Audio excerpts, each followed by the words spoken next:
Soave pour la guérison rapide de Moshe ben Rivka, Nissim ben Rivka, Shlomo ben Rivka, Eliyahu Hanan ben Ruth Mesodi, Moshe Raphaël, Nissim ben Camille, Daniel Tamar Atou bat Fortuné, Rivka bat Menana, et pour la réussite d'Abraham ben Messaouda. Vayakel Moshe et Bnei Israël.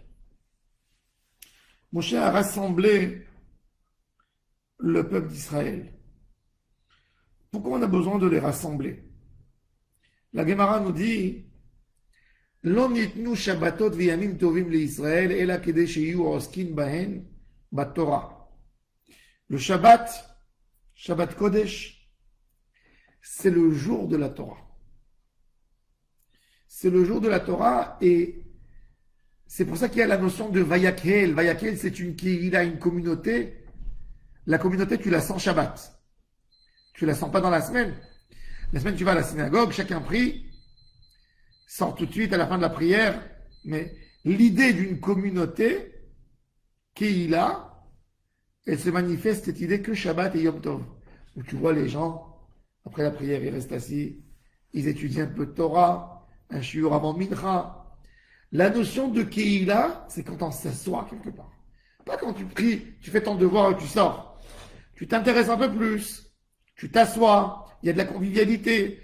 On est là pour étudier la Torah. Ça, c'est Vayakhel Moshe, l'étude de la Torah.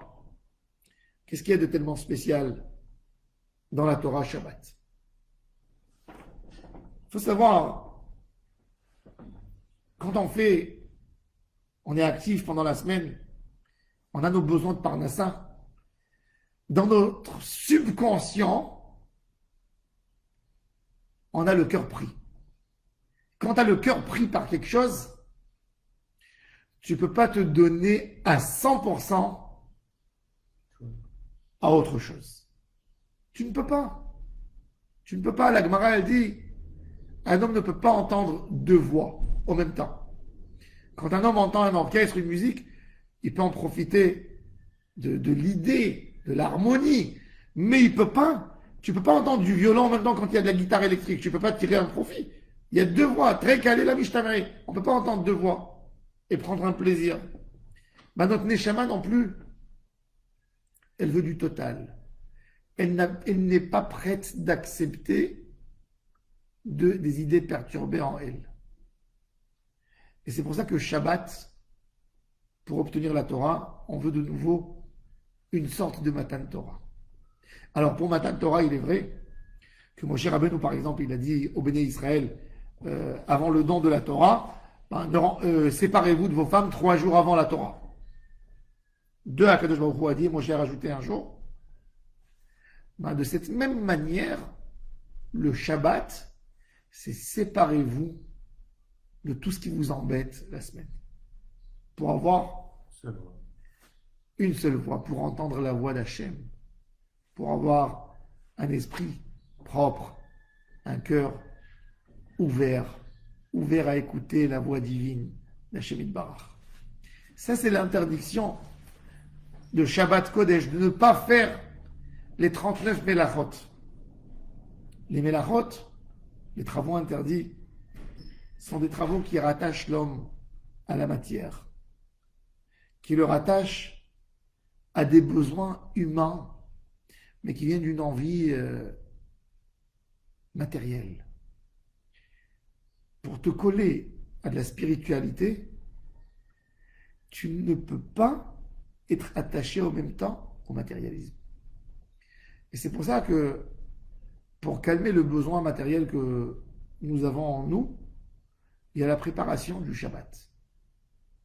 Erev Shabbat, il y a une mitzvah, Erev Shabbat, de préparer les salades, le pain, la maison, la nettoyer, de faire tout pour que ce jour du Shabbat, tu as à mettre tes pieds sous la table et à discuter avec Akadosh Baruch.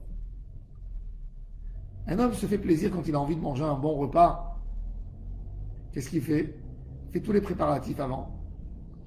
Pour qu'au moment même du repas, il n'a pas au moment même du repas, il n'a pas à se lever et à s'asseoir, à se lever et à s'asseoir.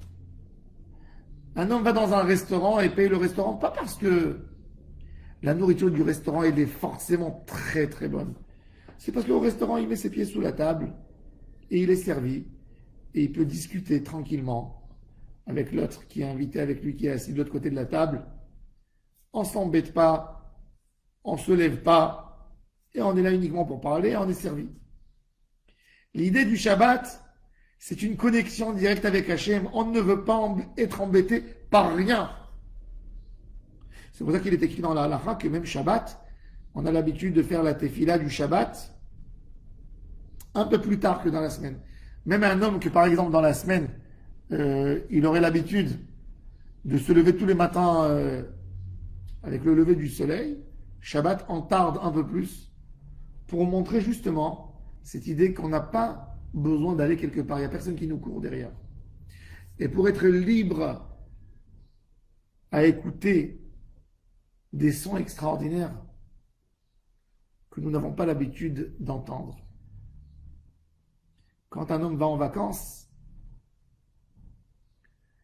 alors il entend des choses qu'il n'a pas l'habitude d'entendre.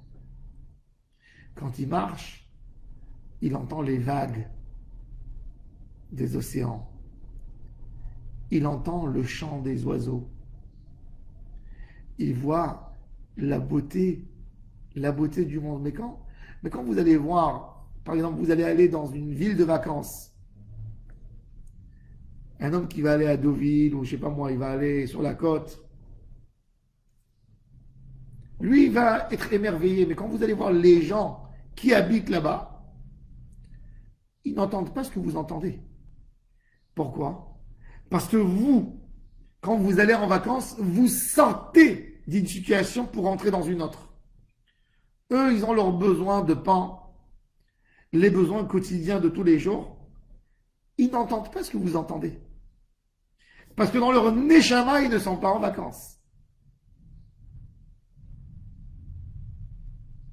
J'ai un ami, il m'a raconté que son grand-père est un homme très riche, très aisé, qui a une très grande société de construction. Et il a eu un problème de cœur. Il a eu un problème de cœur et il était à l'hôpital. Et quand il est sorti de l'hôpital, il était encore faible. Et son petit-fils l'a fait sortir pour l'amener à la maison sur une chaise roulante. Et quand le grand-père sortait, il voyait le ciel et il pleurait. Et son petit-fils, mon ami, lui a dit, « Papy, pourquoi tu pleures? Qu'est-ce qui se passe? T'es ému de voir le ciel. » Il lui dit, « Regarde, j'ai 80 ans. C'est la première fois de ma vie que je vois comme c'est merveilleux le ciel. 80 ans, je n'ai pas eu le temps de lever ma tête pour profiter de ce bonheur du ciel et du soleil. » Ça, c'est le Shabbat. Akadosh Baruch Hu veut qu'on se fasse des réflexions. Cette réflexion, elle vient une fois par semaine. Au moins une fois par semaine. Qu'on a l'esprit libre pour écouter Hachem, pour écouter sa voix, pour écouter ce qu'il nous dit. Il a un message à nous dire. Mais le message, on ne l'entend pas. Parce qu'on est perturbé. Ça, c'est Vayakel Moshe. Moshe rassemble les Bnei Israël le lendemain de Kippour et leur dit, vous allez consacrer du temps pour écouter. Je ne vais pas vous parler quand vous êtes occupé. Vous allez vous nettoyer le cœur, l'esprit, vous débarrasser de beaucoup de choses qui vous encombrent. Et là, vous serez apte pour écouter la voix divine. Ça, c'est le Shabbat. Le Ben Ishraï dit qu'une heure d'étude du Shabbat en capacité d'esprit pur, de propreté de Neshama, elle peut être équivalente à 1000 heures d'études le jour de Yom Chol. Ce n'est pas une question de capacité intellectuelle, c'est une question de liberté d'esprit et de vouloir s'y mettre à 100% et de s'investir dans le message divin qu'on va entendre. Quand un homme il a son cœur libre, avec une réflexion, une petite réflexion d'un moment, il peut changer une vie. Tu as pu entendre le chant des oiseaux. Tous les jours tu marchais. Mais jamais tu t'es arrêté pour dire j'entends un son exceptionnel. J'entends le chant de la nature. Et Shabbat, avec ton cœur propre, ton cœur libre, tu as pu entendre. Shabbat, on peut entendre un message. Et c'est pour ça qu'on a un rôle doublé. De ne pas passer Shabbat que autour de la table, autour d'un bon plat, ou de le passer au lit. Dormir, se reposer, c'est bien. C'est reprendre des forces. Mais le sens du Shabbat, c'est avec notre cœur libre, écouter la voix d'Hachem. Tu vas faire ta prière Shabbat. Détends-toi dans la prière. T'as pas à courir tout de suite. Mets ton talit sur ta tête, ferme tes yeux et colle-toi à Hachem. Vole dans les mondes spirituels. T'as un cours de Torah. Reste assis. T'as pas où partir. Et écoute bien les paroles. Approfondis dans le texte. Essaye de te coller aux mots. Ça, c'est l'étude du Shabbat. Ça, c'est l'étude de Yom Tov. Ça, c'est la tfila du Shabbat Kodesh. Ça, c'est la tfila de Yom Tov. Elle est tellement importante. Cette tfila, elle amène tellement à notre neshama qu'on n'a même pas besoin de mettre des téphilines sur nous. Les téphilines, c'est notre connexion avec Hachem. Mais c'est la connexion de Yom Chol. Tu t'attaches à Hachem pour te détacher de ton quotidien. Mais Shabbat, tu es attaché. Hachem, il t'entoure de partout. C'est ce que Hachem nous dit. Hachem nous a donné la manne en quantité doublée le vendredi pour nous dire, il y a un sens là-dedans. Shabbat, je veux que vous me le donnez. Qu'on soit en tête à tête. Mettez les pieds sous la table et regardez-moi. C'est la seule chose que je vous demande. Ça, c'est Shabbat Kodesh. Ça, c'est la tfila du Shabbat. Ça, c'est l'étude de la Torah du Shabbat Kodesh. S'asseoir et dialoguer avec Hachem.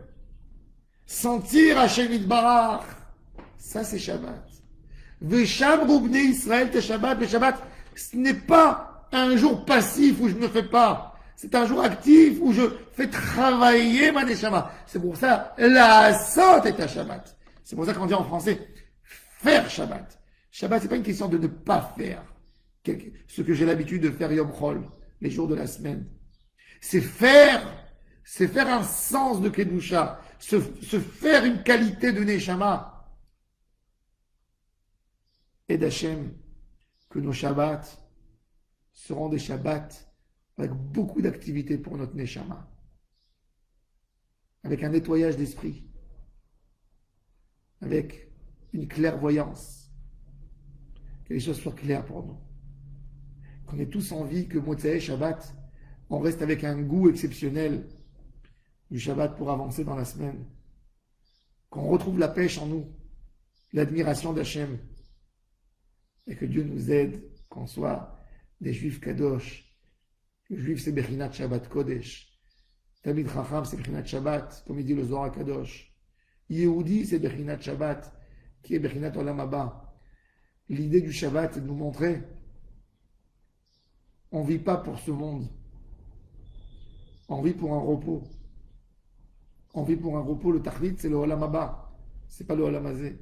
Un homme se vante de combien d'argent il s'est procuré, du travail, son investissement. Mais il oublie que l'idée de tout, c'est Menoucha. Le Tachlit de la Bria, c'est Bayom HaShevi'i, Shabbat Vayinafash. Le Tachlit du Olam Hazé, c'est le Olam Haba. Tout le Tachlit, le Olam Hazé, c'est pas le Tachlit, le Olam Hazé. Le Olam Hazé, c'est un moyen pour obtenir Olam Haba. Mais c'est pas un but, Olam Hazé. C'est un moyen pour arriver au Olam Haba. Que Dieu nous aide, qu'on soit des Juifs de Olam Haba, qui vivent dans ce monde. On a les pieds à terre, mais on a notre tête dans le ciel, dans l'autre monde, dans le monde de la Kedusha. Amen et Amen.